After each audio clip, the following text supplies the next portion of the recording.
আসসালামু আলাইকুম গাইস, আজকে আমি রান্না করব পুষ্কুনির মাছ। এগুলো ভালো করে ভেজে নিব, মশলা মেখে নিতেছি, তারপর এগুলো ভাজবো আমি। গাইস এখন আমি মাছগুলো ভেজে নিব, দিয়ে দিলাম। এখন মাছগুলো সব ভেজে নিব আমি।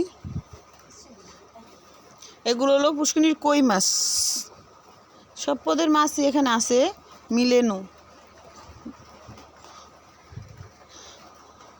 এখন দিয়ে দেবো সব পদের মশলা। আগে দিছি পেঁয়াজ বাটা, তারপরে হলুদ, মরিচ, লবণের গুঁড়া, ধনিয়ার গুঁড়া দিয়ে এগুলো ভালো করে কষিয়ে নিব। আর লাল মরিচ বাটা দিছি, মানে শুকনো মরিচ বাটা দিছি। এগুলো দিয়ে ভালো করে কষিয়ে নিব গাইস। দেখ, এখন মশলাটি সব কষানো হয়ে গেছে গাইস। এখন মাছগুলো দিয়ে দিব, দিয়ে একটু কষে, তারপর আমি পরিমাণ মতন ঝোল দিয়ে দিব মাছটার মধ্যে।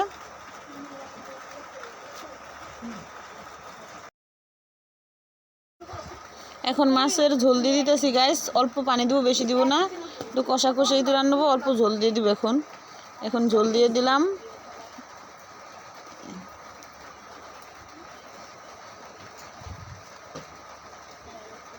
এখন ধন্যবাদটা তুলে আনছি গাছের থেকে, এখন এগুলো কেটে দিয়ে দিব মাছের মধ্যে।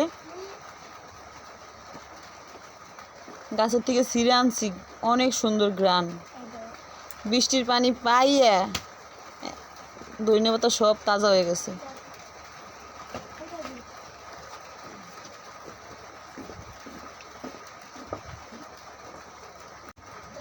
গাইস, ভিডিওটি ভালো লাগলে লাইক, শেয়ার, কমেন্ট করবেন, আমার পেজটি ফলো করবেন।